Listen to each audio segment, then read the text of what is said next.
할렐루야. 우리 같이 한번 인사를 나눕니다. 주님의 은혜가 여러분에게, 앞뒤 전후좌우로 주님의 은혜가 여러분에게, 주님의 은혜가 여러분과 함께 하시기를 바랍니다. 이제 눈을 들고 저를 한번 주목해 보시기 바랍니다. 우리 교회를 건축할 때 가만히 이렇게 보니까요, 공법이 철골 콘크리트 공법을 사용했습니다. 밖에는 보이지 않지만, 밖에는 이렇게 환하게 보이지만 건물 안에 들어가 보면 H빔이 있고, 그리고 그 밖에 다시 철근을 묶어서 그 밖에 콘크리트, 시멘트 콘크리트로 기둥을 만들어서 외벽을 만들었습니다. 그래서 사실 어떤 건물보다 더 튼튼합니다. 그런데 여기 중요한 비밀이 하나 있습니다. 속에 들어있는 H빔이나 철근이 밖으로 나오면 안 된다는 겁니다. 왜냐 그러면 밖으로 나와서 노출이 되면 녹이 슬어요. 여러분, 녹이 슬면 스스로 쇠라도 갉아먹습니다. 아무리 철골 구조물이라도 밖으로 노출이 되면 금방 녹이 슬어요. 그렇게 되면 강한 그 쇠도 속절없이 무너져 내립니다. 그러기에 아무리 강한 H빔이라고 해도, 철골이라고 해도, 강한 쇠라고 해도 반드시 피복이 돼 있어야 해요. 반드시. 그래서 혹시라도 노출이 되어 있는 부분이 있으면 빨리 페인트 칠을 하든지 피복을 하든지, 그래야 녹을 방지할 수가 있습니다. 그래야 기둥으로서의 역할을 할 수 있는 줄로 믿습니다. 여러분, 이것이 사람이에요. 이것이 사람. 쇠에게 녹이 나는 것처럼, 쇠에게 녹이 나면 그렇게 강한 쇠도 그냥 썩어 내리는 것처럼, 그렇게 강한 쇠도 속절없이 무너져 내리는 것처럼 사람도 녹이 납니다. 왜냐? 사람은 자기 소견에 옳은 대로 살아가려고 해요. 사람은 자기 본능대로, 자기 욕심대로 살아가려고 합니다. 사람은 자기 욕심에 이끌리는 대로 살려고 해요. 그러면 거기에 방법이 없어요. 아무리 믿음으로 사는 사람일지라도 한순간입니다. 여러분, 지난 2020년 한 해를 뒤돌아보시기 바랍니다. 정말로 촉망받던 사람, 정말로 우리 시대의 기둥이라고 여겼던 사람들이 올라갈 때까지, 그 자리에 올라갈 때까지는 그렇게 힘들었는데 추락하는 곳에 날개가 없습니다. 성경의 수많은 사람들이 자기 소견에 옳은 대로 살다가 다람쥐 쳇바퀴처럼 광야를 돌고 돌다가 광야에서 죽어갔습니다. 수많은 사람들이 자기 본능대로, 자기 감정대로 살다가 잠시 보이다가 없어지는 안개처럼 속절없이 사라져갔습니다. 그러기에 리더들일수록, 지도자들일수록 자기가 드러나면 안 됩니다. 리더들일수록 자기의 본능이 드러나면 안 됩니다. 감정이 드러나면 안 됩니다. 그냥 되는 대로 살아서는 안 됩니다. 자기 본능이 드러나려고 할 때 방법이 없어요. 덮어야 해요. 하나님의 말씀으로 덮고 또 덮어줘야 합니다. 그래서 내가 드러나면 안 됩니다. 내가 드러나면 녹이 나고, 내가 드러나면 썩어 내립니다. 내가 드러나면 더 이상 기둥의 역할을 할 수가 없습니다. 그래서 오늘 예수님의 리더십 두 번째인데요, 다 같이 한번 자기를 다스림. 누구를 다스리는 거예요? 다른 사람들에게 영향력을 행사하기 전에, 다른 사람을 지도하기 전에 나 자신을 다스리는 거예요. 예수님만큼 인류 역사에서 수많은 사람들에게 큰 영향력을 행사한 사람이 또 있을까요? 여러분, 없을 것입니다. 아니, 없습니다. 예수님은 위대한 리더셨어요. 예수님 때문에 오고 가는 세대의 수많은 사람들이 새 삶을 살게 되었습니다. 천국을 경험하게 되었습니다. 구원의 은혜를 누리게 되었습니다. 그 비결이 뭐냐? 예수님에게 능력이 있어서, 예수님은 하나님이셔서, 여러분, 그것이 아니에요. 죽은 자를 살리고 없는 것을 있는 것처럼 불러내신 하나님의 주님의 그 능력이 예수님을 탁월한 리더로 세웠을까요? 여러분, 그것은 착각입니다. 오히려 예수님은 기적의 한복판에서 수많은 사람들이 열광할 때, 예수님을 왕으로 세우려고 할 때, 아니 순간순간 자기가 드러나려고 할 때 예수님은 습관처럼 물러나셨습니다. 예수님은 습관처럼 무릎을 꿇고 기도하셨습니다. 자기 자신을 다스리신 것입니다. 그래서 예수님은 마귀와 싸우는 것이 아니에요. 예수님은 환경과 싸우는 것이 아닙니다. 예수님은 아버지의 뜻이 아닌 자기 자신과 싸우는 것입니다. 자기 욕심과 싸우는 것입니다. 자기 감정과 싸우는 것입니다. 자기 고집과 싸우는 것입니다. 예수님에게 있어서 최고의 적은 사람도 아니고 마귀도 아니고 환경도 아니고 자기 자신임을 믿습니다. 왜요? 왜? 자기 자신을 먼저 다스리지 못하면 여러분 거기서 끝입니다. 거기서 끝이에요. 더 이상 아무것도 아닙니다. 그래서 예수님의 리더십은 먼저 자기 자신을 다스리는 것입니다. 어떻게 예수님은 자기 자신을 다스리고 오고 가는 세대에 그 많은 사람들에게 그 엄청난 리더십을 행사할 수 있었을까? 우리의 주님이 될 수 있었을까? 여러분, 첫 번째가요, 다 같이 한번 때를 아는 리더십. 뭐를 알아야 해요? 때를 알아야 해요. 때를 알아야 해요. 여러분, 오늘 좀 말씀을 좀 오고 가면서 봐야 되는데요, 3장 13절 우리 다 같이 한번 읽어봅니다. 3장 13절 같이 한번 읽어봅니다. 시작. 이때에 예수께서 갈릴리로부터 요단강에 이르러 요한에게 세례를 받으려 하시니. 자, 보세요. 가만히 보세요. 성경을 보면 이 때를 기다리지 못하고 실패한 사람들로 가득합니다. 가득해요. 그래서 오늘 우리가 성경을 읽을 때 마태복음 3장 13절을 어떻게 시작하느냐 그러면 이때에라고 해요. 이때에. 여러분, 그냥 내려와서 4장 1절도 봐보세요. 다 같이 시작. 그때에. 오늘 우리가 읽었던 4장 17절도 어떻게 시작하느냐 그러면 이때부터. 그러니까 이 예수님의 사역의 이 출발선상에서 성경이 강조점을 두고 있는 것이 뭐냐 그러면 세 번씩이나 이때, 그때, 이때부터라고 하는 것은 여기에 뭔가가 있는 거예요. 여기에 함축적으로 뭔가 저와 여러분에게 말씀하시는 것이 있는 줄로 믿습니다. 다 같이 때를 안다는 것은 자신의 부족함을 아는 것이다. 여러분, 왜 예수님께서 세례 요한에게 세례를 받으셨을까요? 세례 요한조차도 내가 당신에게 세례를 받아야 할 터인데 당신이 왜 나에게로 오십니까? 내가 당신에게 세례를 줄 수 없습니다. 내가 당신에게 세례를 받아야 합니다. 이것이 세례 요한의 고백이에요. 그런데 예수님은 세례 요한에게 우리말로 기도를 받으신 거예요. 그 앞에다가 안수를 붙이면 예수님께서 오히려 세례 요한에게 안수 기도를 받으신 거예요. 기도를 받는다는 것, 안수 기도를 받는다는 것, 특히 세례를 받는다는 것은 다 같이 내가 당신의 제자입니다예요. 아니, 그러니까 앞뒤가 안 맞아요.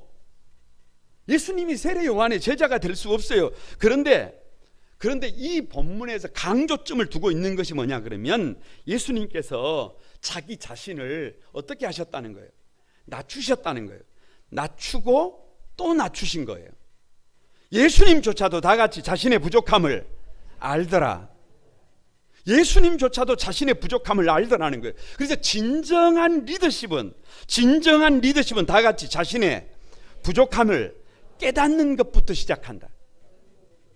리더십은 누구를 다스리는 것이 아닙니다. 진정한 리더십은 자신의 부족함을 알아야, 자신의 모자람을 알아야, 자신의 온전치 못함을 알아야 주변 사람들을 진심으로 인정하게 됩니다. 아니 한 사람 한 사람을 존귀하게 여겨요. 내가 부족하기 때문에, 내가 모자라기 때문에, 나 혼자로 충분하지 않기 때문에 다른 사람들을 인정하게 됩니다. 다른 사람을 소중히 여기게 됩니다.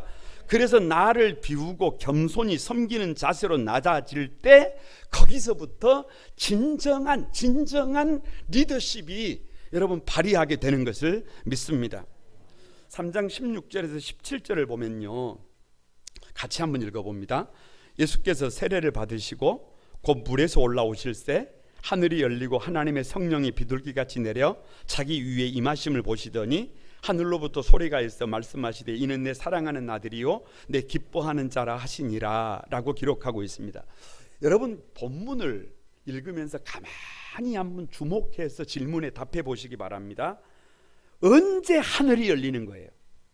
아니 이 말씀은 우리의 기도의 제목이 뭐예요? 하나님 내 인생에 하늘이 열리게 도와주십시오. 저 하늘이 열려서 만나와 메추라기가 내리게 도와주시고 하늘의 문이 열려서 우리 인생의 시온의 대로가 펼쳐지게 해주십시오. 여러분 이게 우리의 기도의 제목이잖아요. 언제 예수님에게 하늘이 열렸느냐? 여러분 예수님께서 무슨 대단한 능력을 행하실 때 하늘이 열리는 게 아닙니다. 대단한 권세를 행하실 때 무슨 하늘이 열리는 것이 아닙니다. 예수님께서 어떻게 되실 때, 낮아지실 때, 예수님께서 무릎을 꿇으실 때, 예수님께서 세례 요한에게조차도 무릎을 꿇고 세례를 받을 때 하늘이 열리는 기적이 일어나는 것입니다. 여러분 언제 하나님의 성령이 비둘기같이 내려 예수님 위에 임하는 것을 보십니까? 여러분 설교를 준비하다가 이런 생각을 해봤어요. 여러분께서 가만히 예배를 드리는데 앞에서 예배를 인도하는 목회자 위에 성령님이 임재하시는 게 보이는 거예요. 할렐루야. 얼마나 벅차겠어요. 아니 예배를 이렇게 인도하고 있는데 우리 성도들 위에 하늘문이 열리고 하나님의 성령이 비둘기같이 임하는 거예요. 놀렐루야. 얼마나 행복하겠어요. 그런데 여러분 언제 이렇게 되느냐? 기도를 많이 했을 때? 그게 아니라니까요. 여러분 십자가를 짊어졌을 때? 그게 아니라니까요. 아니 기도하는 것도 중요하고 십자가를 짊어지는 것도 중요하고 대단한 헌신을 하는 것도 중요한데 언제 그토록 소망하는 하나님의 성령이 비둘기같이 내 위에 임하느냐? 내가 낮아질 때라니까요. 내가 겸손해질 때라니까요. 내가 무릎을 꿇었을 때라니까요. 내가 나의 부족함을 알 때라니까요. 예수님조차도 자신의 부족함을 알고 세례 요한에게 세례를 받을 때 성령이 비둘기같이 자기 위에 내리는 것을 보게 됩니다. 여러분 가정에서 돌아가서 직장에 돌아가서 교회에서 여러분이 서 있는 삶의 자리에서 내가 낮아지면 여러분 성령이 임합니다. 언제 하늘로부터 이는 내 사랑하는 아들이요 내 기뻐하는 자라는 소리가 들리느냐? 여러분 제가요 나이가 50대 중반이 됐어요. 그런데도 제 마음속에 무슨 욕구가 있냐 그러면 같이 사는 아내로부터 여보 당신은 정말로 내가 사랑하는 사람이에요. 아멘이라도 좀 해보세요. 당신은 정말로 내가 존경하는 사람이에요. 이런 말 한번 들어보고 싶다니까요. 아니 그런데 우리 하나님 앞에 이 다음에 섰을 때 착하고 충성된 종아 너는 내 아들이다. 너는 내 사랑하는 아들이다 라는 말을 한번 들어보고 싶지 않겠어요? 그것이 우리의 소망이잖아요. 무슨 대단한 일을 했을 때 그 얘기를 하는 게 아니라니까요. 무슨 엄청난 기적을 행했을 때 그 얘기가 들리는 게 아니라니까요. 다른 사람들이 할 수 없는 엄청난 일을 했을 때가 아니라 가정에 돌아가서 여러분이 가만히 낮아지면, 여러분이 겸손해지면 아내들이 이렇게 한다는 거예요. 가만히 웃으면서 어머 마이 달링 달라졌네 이런다니까요. 여러분 남편들이요 아내를 보고요 달라졌다 그래요. 달라졌다고 그래요. 오늘 예수님께서 무슨 엄청난 일을 했을 때가 아니라 다른 사람들이 흉내낼 수 없는 대단한 업적을 이룰 때가 아니라 낮아질 때예요. 낮아질 때, 무릎을 꿇었을 때, 겸손해졌을 때, 내가 다른 사람을 소중히 여길 때 하늘이 열리고 성령이 비둘기같이 내리면서 내 사랑하는 아들이요 기뻐하는 자라고 하는 소리가 들린 줄로 믿습니다. 우리 사랑하는 거룩한 꿈한 소망의 가족 여러분, 왜 때를 아는 리더십이냐고요? 때를 안다는 것은 이런저런 얘기가 아니에요. 자기의 부족함을 안다는 것이에요. 자기의 부족함을 알아야 다른 사람을 소중히 여기고 다른 사람을 높이고, 그런 예수님의 리더십이 수많은 사람들의 삶을 바꾼 줄로 믿습니다. 옆 사람에게 한번 가만히 축복하십시다. 때를 아는 성도가 되십시다. 아니, 얼굴에 붙어있는 그때 말고 여러분 다시 한번 자신의 부족함을 아는 성도가 됩시다. 자기 부족함을 아는 거기가 예수님의 리더십의 출발점입니다. 그 리더십이 여러분의 리더십이 되기를 바랍니다. 두 번째가 다 같이 인도함을 받는 리더십이다. 4장 1절에서 2절 우리 같이 한번 읽어봅니다. 1절에서 2절입니다. 시작. 그때 예수께서 성령에게 이끌리어 마귀에게 시험을 받으러 광야로 가사 40일을 밤낮으로 금식하신 후에 줄이신지라. 자, 여러분 저를 주목해 보세요. 예수님께서 마귀에게 시험을 받는데 이 본문의 키워드가 3개가 있어요. 그 첫 번째 키워드가 뭐냐 그러면 마귀예요. 마귀. 시험을 받는데 너무 사람들은, 성도들은 자신감을 가져요. 마귀라니까요. 마귀에게 시험을 받는다니까요. 여러분, 마귀는요 속이는 영이에요. 속이는 영. 마귀가 여기 뿔을 이렇게 딱 달고 여러분을 속이면 안 넘어간다니까요. 마귀가 뿔을 딱 달고 여러분을 유혹하면 거기 넘어갈 사람이 없어요. 그런데 마귀는 항상 뭘로 나타나느냐 그러면 광명천사예요. 광명천사. 가장 누구처럼 보여요? 하나님처럼 보여요. 가장 주님처럼 보여요. 가장 아름다운 사람처럼 보여요. 그래서 귀신은요 누구를 위해 주는 것처럼, 나를 위해 주는 것처럼, 나를 생각해 주는 것처럼, 때로는 어머니 목소리로, 때로는 주님의 목소리로 여러분 뭐라고 하느냐 그러면 그렇게 고생하고 살 필요가 없다고 그래요. 그냥 다른 사람 생각할 필요가 없다 그래요. 네 자신이 중요하다 그래요. 부득불 쉽지 않는 길을 갈 필요가 있느냐고 물어봐요. 부득불 고생할 필요가 없다고 그래요. 그냥 네가 좋으면 좋다 그래요. 더 이상 십자가 짊어질 필요가 없다. 십자가에서 내려와라 그래요. 여러분 이거 쉽지 않는 유혹입니다. 달콤한 유혹이에요. 왜냐 그러면 마귀는 내가 원하는 것을 더 잘 알아요.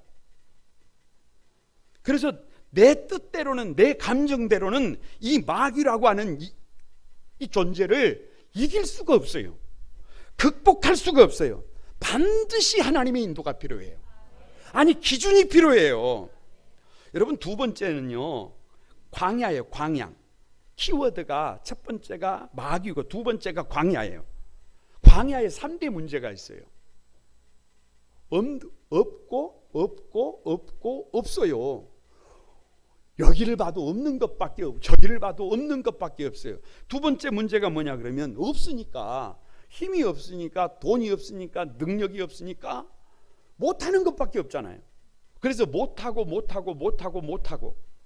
그러니까 따라오는 3대 문제가 뭐냐 그러면 여기에 뭐가 많다는 거예요. 원망과 불평이 가득하다는 거예요. 그래서 광야는 이 3대 문제를 뛰어넘어야 되는데 없는 것밖에 없는데, 못하는 것밖에 없는데, 불평할 것밖에 없는데 어떻게 뛰어넘어지냐 이거예요. 누구에게 답이 없다는 거예요. 나에게 답이 없다는 거예요. 기준점이 필요하다는 거예요. 아무리 어려운 일이 있어도, 아무리 문제가 있어도 내 생각이 아니라, 내 감정이 아니라 하나님의 말씀이 그래서 필요한 거예요. 세 번째가 40일 금식이에요. 40일 금식. 여러분 밥맛이 없습니까? 간단해요. 아무리 밥을 맛있게 해도 밥맛은 안 생깁니다. 그런데 밥맛을 확 땡기는 방법이 있어요. 하루만 굶으세요. 아니 그래도 밥맛이 안 돌아오면 일주일만 굶으세요. 아니 그래도 안 돌아오십니까? 40일만 줄이시면 몸이 무엇을 요구하느냐 그러면 떡을 원해요. 떡을 원해요. 먹을 것을 원해요. 여러분, 마귀가 유혹을 하지 않아도 이 눈에 돌이 떡으로 보입니다. 마귀가 유혹을 하지 않아도 여러분 그냥 돌이 떡으로 보인다니까요. 무슨 말이냐 그러면 지금 마귀 광야 40일 금식이라는 말은 우리의 힘이 어떻게 돼버렸다는 거예요. 완전히 바닥나버렸다는 거예요. 더 이상 나에게 답이 없다는 거예요. 더 이상 나에게 방법이 없다는 거예요. 그래서 제가 늘 흥얼거리는 찬양이 하나가 있어요. 무슨 찬양이냐? 길이 멀다고 느껴질 때, 유혹이 강하다고 생각될 때, 당신의 힘이 거의 바닥났을 때, 바로 그때 힘을 내야 해. 여기서 여러분 힘이 뭐예요? 힘이 뭐? 여기서 힘이 바닥 나버린 막 저 밑에서 끌어올려서 막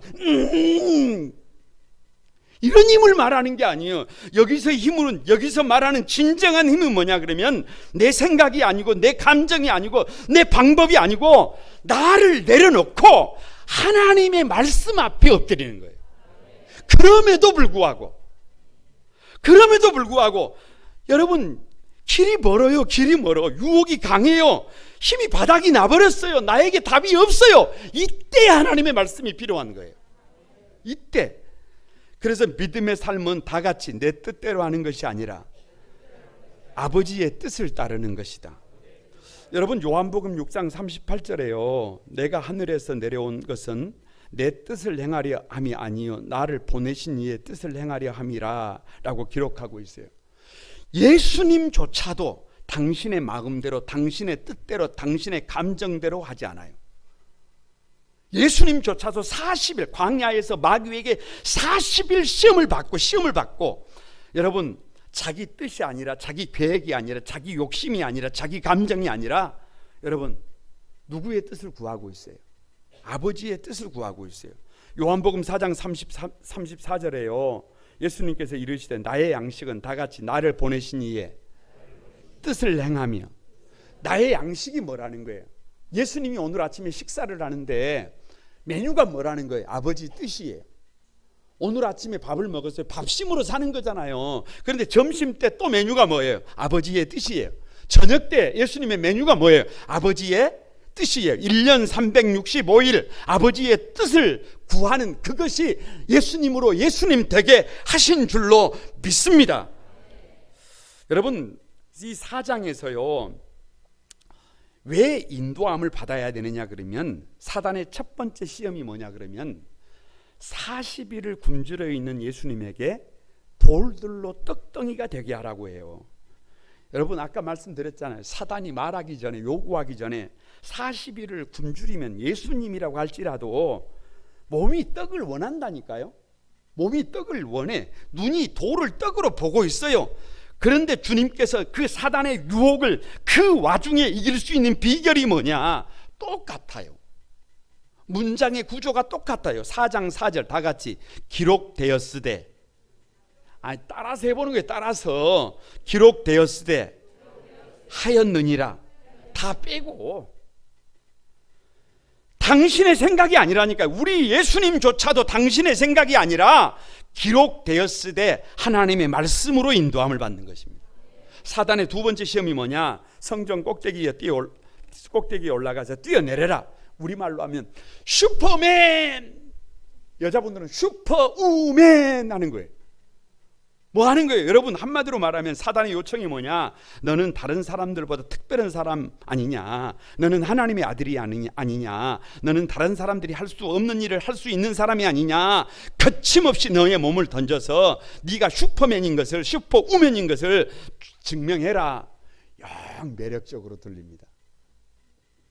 그래서 가끔 여러분 아파트 옥상에 가서 슈퍼우먼 해버리기도 해요. 저 기차가 오는데 기차가 부르기도 해요. 무슨 말이냐? 죽음으로 유혹합니다. 진짜 불러요. 진짜 불러. 그런데 여러분, 이때 주님께서 이 사단의 유혹을 이기는 비결이 뭐냐? 4장 7절에 다시 한번 또 기록되었을 때 하였느니라. 내용이 필요 없어요. 내용이 필요 없어요. 내용이 필요 없어요. 뭘로 이기시더라는 거예요? 자기 생각이 아니에요. 자기 감정이 아니에요. 자기 욕심이 아니에요. 하나님의 말씀으로 이기는 것을 믿습니다. 세 번째 사단의 시험이 뭐예요? 마귀 앞에 엎드리면 여러분 세상 모든 것을 주리라. 마귀 앞에 무릎을 꿇으면 원하는 것을 다 준다. 타협하면, 불의와 손잡으면, 하나님이 주인된 삶을 내려놓기만 하면, 성도의 우선순위를 내려놓기만 하면 네가 원하는 모든 것을 다 주겠다. 원하는 것을 다 허락한다. 지금 40일 굶주려 있는데 다 준대요. 그때도 우리 주님께서 사단의 유혹을 이기는 비결이 뭐냐? 4장 10절에 다 같이 기록되었으되 하였느니라. 내용도 필요 없어요. 내용도 필요 없어요. 내용도 필요 없어요. 예수님의 생각으로 이기신 것이 아니라 하나님의 말씀으로 인도함을 받은 줄로 믿습니다. 우리 한소망에 사랑하는 가족 여러분, 왜 인도함을 받아야 되느냐? 왜 인도함을 받아야 되느냐? 광야에서 마귀에게 40일을 금식하고 있는 예수님은 예수님임에도 불구하고 약해졌어요. 약해져. 마귀는 우리의 약한 부분이 무엇인지를 압니다. 알아. 그렇기 때문에 예수님조차도 자기 생각으로는, 자기 방법으로는, 자기 감정으로는 답이 없어요. 답이 없어. 예수님조차도. 하물며 저와 여러분이겠습니까? 여러분 옆 사람에게 한번 축복합니다. 내 생각, 내 감정, 내 본능 믿지 마세요. 그거 답 아닙니다. 여러분, 그것 아닙니다. 다시 한번, 오직 하나님의 말씀이 답입니다.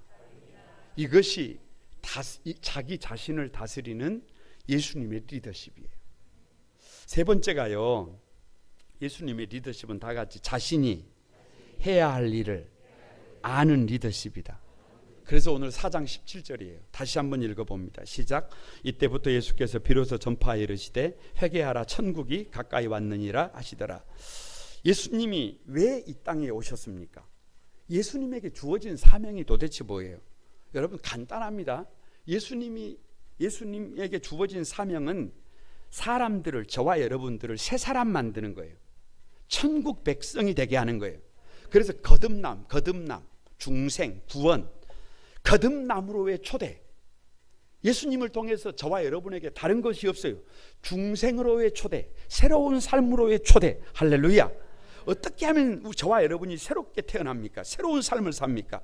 여러분, 어떻게 하면 사랑하는 사람들의 눈에서 피눈물 흘리는 삶에서 이제 좀 다른 삶을 살 수가 있습니까? 어떻게 하면 더럽고 추하고 악취나는 썩은 냄새가 진동하는 삶에서 돌아설 수가 있습니까? 어떻게 하면 더 이상 죄의 종이 아니라 의의 종이 돼서 주님께서 나 때문에 웃는 삶을 한번 살아볼 수가 있습니까? 어떻게 하면 가치 없는 삶이 아니라, 진짜 쓸모없는 삶이 아니라, 손가락질 받는 삶이 아니라 꼭 필요한 주님의 손과 발이 돼서 주님의 기쁨이 될 수가 있습니까? 여러분, 방법이 없다니까. 회개밖에 방법이 없다니까. 회개밖에 방법이 없다니까. 회개라고 하는 것은 우리의 삶의 방향을 바꾸는 거잖아요. 180도 바뀌는 거예요. 나밖에 모르던 나는 죽는 거예요. 죄의 종으로 살았던 나는 죽는 거예요. 이제는 주님께서 주인된 나로 다시 태어나는 겁니다. 의의 종으로 거듭나는 것입니다. 그래서 예수님께서 회개하라, 천국이 가까이 왔다, 이 말씀은 예수님이 이 땅에 오신 이유가 우리로 하여금 회개하기 위하여 주님께서 이 땅에 오셨다는 것입니다. 여러분, 이 세상의 마귀는요, 도적질하고 고장나게 하고 그래서 우리를 망하게 합니다. 그런데 예수님은 우리를 천국 백성으로 세우시는 사역을 해요. 우리의 고장난 인생을 회복시키는 사역입니다. 그래서 예수님께서 계신 곳에 천국이 만들어집니다. 지난 한 주간 동안 큐티를 통해서 다 같이 잔치하는 인생으로 초대, 잔치하는 인생으로의 초대, 한 주간 동안 여러분 말씀이 뒤끝이 있어요. 살짝 좀 지나가면 좋겠는데, 살짝 좀 지나가면 좋겠는데 끈질기게 잔치하는 삶을 요구해요. 잔치하는 삶을, 창세기를 펼쳐서 에덴 동산에 잔치를 합니다. 저 레위기에 절기가 나오면서 요람에서 무덤까지 잔치가 나옵니다. 저 계시록의 마지막 문을 닫는데 새 하늘과 새 땅이 내려오면서 여러분 어린 양과 혼인 잔치가 나와요. 그러니까 무슨 말이에요? 다른 말이 아니라 한 주간 내내 이 잔치하는 인생으로 초대를 하시는데 천국이 어디냐? 천국이 어디냐? 여러분 뭐 환경이 좋은 것이 천국이라고 착각하시면 안 돼요. 천국은 누가 계신 곳이냐 그러면 예수님을 모신 곳이에요. 예수님이 계신 곳. 왜요? 어렸을 때 어머니가 계신 곳이 우리 집이에요. 지금은요 제 아내가 있는 곳이 제 집입니다. 마찬가지로 우리에게 천국은 다른 곳이 아니라 예수님이 계시면 거기가 천국입니다. 그래서 예수님을 모신 성도들은 충분히 잔치하는 인생으로 우리의 삶을 천국으로 만들어갈 수 있음을 믿습니다. 그런데도 불구하고 여전히 마음속에 기쁨이 없어요. 원망합니다. 불평합니다. 아니라니까요. 주님께서 나를 주의 신부로 택해 주셨다라고 하는 사실 하나만으로 우리는 얼마든지 잔치하는 삶을 주인공이 될 수 있음을 믿습니다. 모든 것을 다 준비해 주셨다고 하셨습니다. 옆 사람에게 회개하면, 돌이키면 잔치하는 삶이 된다. 감사하는 삶이 된다. 기뻐하는 삶이 된다. 그래서 여러분 꼭 기억해 주시기 바랍니다. 우리가 이 세상에서 사랑하는 사람들에게 줄 수 있는 선물이 뭐냐? 우리 주님에게 줄 수 있는 최고의 선물이 뭐냐? 저와 여러분이 기뻐하는 거예요. 방실 감사하는 거예요. 잔치하는 것입니다. 잔치하는 삶입니다. 그런데 그렇게 살지 못하잖아요. 그렇게 살지 못해. 그래서 회개하라. 그래서 회개하라는 것입니다. 왜요? 오늘 이 하루가 선물이잖아요. 선물. 오늘 이 하루가 선물이잖아요. 오늘 이 하루가 주님과의 혼인잔치잖아요. 오늘 하루가 주님과 하나 되는 것이잖아요. 어찌 기뻐하지 못하겠어요? 어찌 감사하지 못하겠어요? 어찌 잔치하지 못하겠어요? 여러분 함께하는 가족들이 너무 소중해요. 너무 소중해요. 우리 거룩광구만 소망교회 성도들 한 사람 한 사람이 얼마나 소중한지 몰라요. 얼마나 소중한지. 이 당연한 것을 귀하게 여기지 못했어요. 소중하게 여기지 못했어요. 그래서 원망하면서 불평하면서 그렇게 살았어요. 이 삶이 너무 어리석어서 너무 처절해요. 너무 부끄러워요. 너무 송구스러워요. 이것이 안타까워요. 그런데 예수님께서 이렇게 말씀을 하시는 겁니다. 회개하라. 천국이 가까이 왔다. 자신의 사명을 분명히 선포하시는 거예요. 그러니까 이 세상을 살아가야 할 저와 여러분이 이 땅에서 해야 할 일이 뭐냐? 누구를 다스리는 거 아닙니다. 누구에게 이렇게 살아라 저렇게 살아라 말할 수 있는 자격이 없어요. 그 건방이에요. 여러분 누구를 지도할 수가 없어요. 저와 여러분이 성도라고 한다면 우리가 해야 될 우선이 뭐냐 그러면 회개하는 거예요.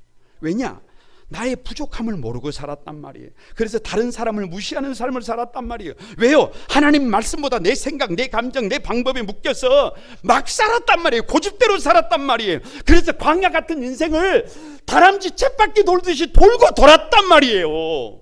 지금도 문제 속에 갇혀서 여러분 남비가 그냥 속절없이 오르락 내리락 하는 것처럼 그렇게 방황하는 삶을, 다람쥐 쳇바퀴 도는 삶을 살았단 말이에요. 회개하면 돌이키면 주님이 주인 되는 천국이 열리는데 여전히 누가 살아있어요? 내가 살아있어요. 기억해야 합니다. 회개할 때 천국이 임합니다. 다른 사람이 저와 여러분에게 지적질 문제를 제기하면 기분이 나쁘잖아요. 마음이 상하잖아요. 그러면 여러분, 안 바뀝니다. 그런데 복음의 능력이 뭐냐? 성도들에게 기적이 뭐냐? 내가 회개하는 거예요. 내가 회개하는 것. 누가 말하기 전에 성령께서 나를 깨우쳐 주셔서 나의 문제를 보게 되고, 내가 회개하면 모든 것이 달라집니다. 자원하게 됩니다. 감사하게 됩니다. 잔치하게 됩니다. 천국을 누리게 됩니다. 이게 비밀이에요. 이게 믿음의 신비예요. 꼭 기억해야 합니다. 회개하면 마귀가 떠나갑니다. 왜요? 더 이상 나의 생각, 나의 감정, 나의 방법을 내려놓고 나면 하나님의 말씀이 주인이 되는데, 빛이 들어가면 어둠은 그냥 물러나가는 거예요. 여러분, 무슨 막 오두방정을 떨어야 귀신이 나가는 게 아니에요. 막 몽둥이로 두드려 패야 여러분 그 귀신이 나가는 것이 아니라, 빛이 들어가면, 질서가 잡히면 어둠은 물러가는 줄로 믿습니다. 문제는 떠나갑니다. 저주의 가시와 엉겅퀴는 떠나갑니다. 더러운 광명 천사는 천사처럼 위장했던 거짓의 영은 떠나갑니다. 기억해야 해요. 회개할 때 자기 자신을 먼저 다스릴 때 하나님 보시기에 심히 좋았더라고 하는 그 고백을 하셨던 것처럼, 우리가 회개하면 우리 주님의 얼굴에 다시 한번 그 미소를 안겨드릴 수 있습니다. 바라기는 우리 안소망의 모든 가족들이 자기 부족함을 알고 하나님의 말씀으로 인도함을 받고 철저히 회개하는 예수님의 이 리더십이 필요한 줄로 믿습니다. 자기를 다스리는 리더십은 여러분 우리를 살립니다. 우리를 살려요. 우리 가정을 살려요. 누구를 다스리기 전에, 누구에게 영향력을 행사하기 전에 나를 다스리면, 나를 접으면, 여러분 나의 부족함을 알고 다른 사람을 귀히 여기면, 나를 접고 하나님의 말씀으로 인도함을 받으면, 그리고 철저하게 하나님의 말씀 앞에서 나를 돌이키면 거기에 하나님은 일하게 됩니다. 여러분이 그 기적의 주인공들이 되시기를 주님의 이름으로 축복합니다.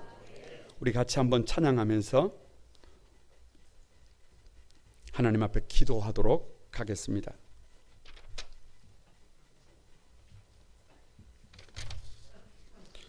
오늘 주의 거룩하심 생각할 때